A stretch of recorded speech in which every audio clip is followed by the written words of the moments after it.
I'm feeling pretty happy these days. I just got married. Yes, I met the cute, smart, and funny Dr. Wonderful in 2019, and I'm lucky. I feel so lucky. I feel like I met the one man online who gives a lot of drugs rather than taking a lot of drugs.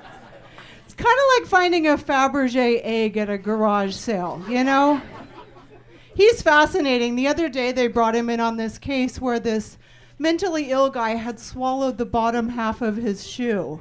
And guess what? Dr. Wonderful to the rescue. He got it out.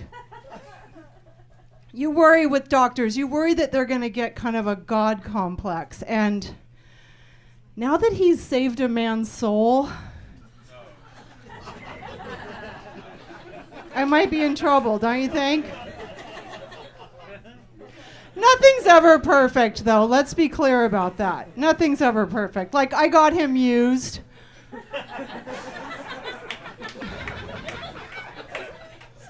He prefers pre-owned, but tomato.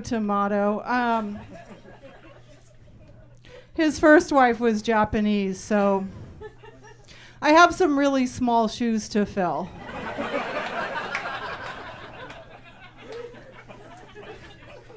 No, I'm in love. There's almost nothing I wouldn't do for this guy. I sold my house. I rehomed my cat. I've become a morning person. I'm spending a ton of time on my knees. Because he's religious. What were you? You didn't picture me in church. Okay, whatever. There are things, there are limits. There are certain things that I will not do with him. Like, I'm not going to play doctor with him, you know. Playing doctor with an anesthesiologist would be stupid. That would be akin to running by Cosby's house late at night with a bottle of wine looking for career advice, you know? I think we all know the whole point of foreplay is not to be put to sleep feeling nothing, right? He did want to know if after we got married if I would take his name, so I guess I need to start introducing myself as Tom. It's going to be kind of weird. He came preloaded with a bunch of great features. He had a townhouse. The last time I got a townhouse, it came with a Barbie, so it's been a while. He has 2 amazing daughters. Girls are great. They're like human air fresheners. I have 2 boys, so I'm used to smelly stuff. But that means now we have 4 kids in their 20s, so we're totally out of beer.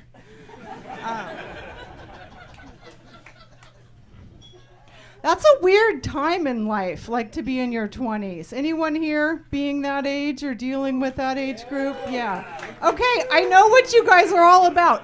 It's like you're half man or half child and half grown up. Like you have your feet in both worlds.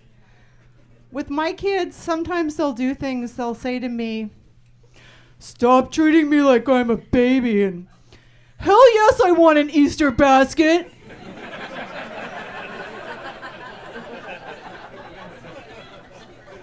There is nothing creepier, ever, that you will ever see than a hungover, bearded dude holding a sparkly basket of eggs in your living room. First thing, Easter Sunday morning. I've seen it. I wish I could unsee it, to be honest with you. I don't know. I guess this time of our life is kind of our Blues Clues Booze Cruise phase, you know? Yeah.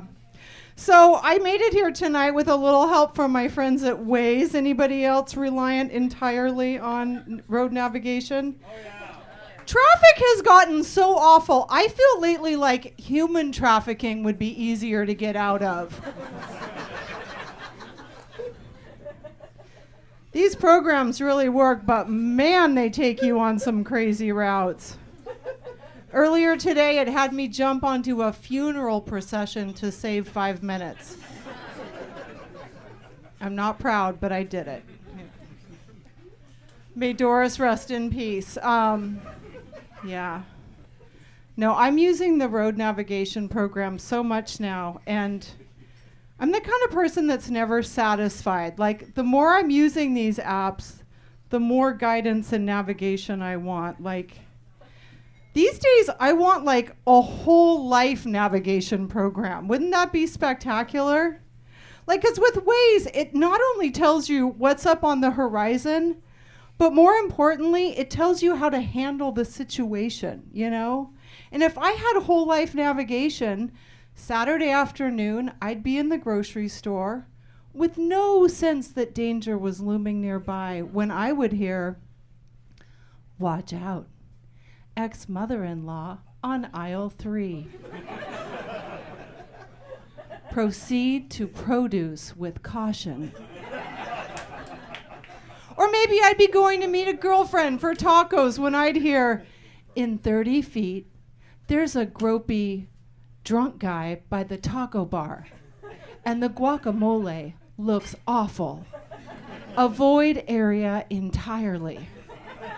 Just once in my life and in my comedy, I'd like to get a little less of "you're going the wrong way." And just once I'd like to hear, "You've arrived." So, one thing that I'm getting really, really tired of is my girlfriends who are always saying, "Men only want one thing."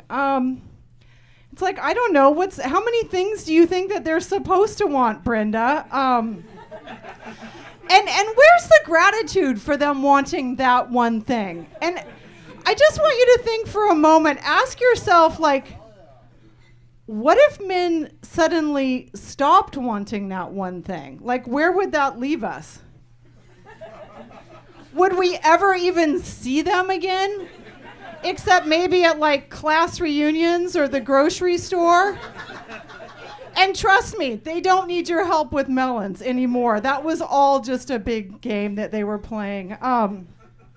Would anybody other than our grandmother ever take us out for dinner? And what exactly is going to be the plan if we have like a clogged drain or a rodent issue? I'm just saying, I think we should be grateful for what we have while we have it. And I want you to know, I don't personally think that men only want one thing. I think men want two things. I think that they want you and your hot friend Ashley to come back to the house later tonight for a 3-way. And you know, I'd have to say no on the 3-way because to me, it just feels like multitasking, and I'm a really bad multitasker. Like, I feel like I would suck, like the wrong thing, or I think I would drop balls. And you know, to tell you guys the truth, if I want to disappoint multiple people at one time, I can just have dinner with my family. You guys have been so much fun. Thank you for having me.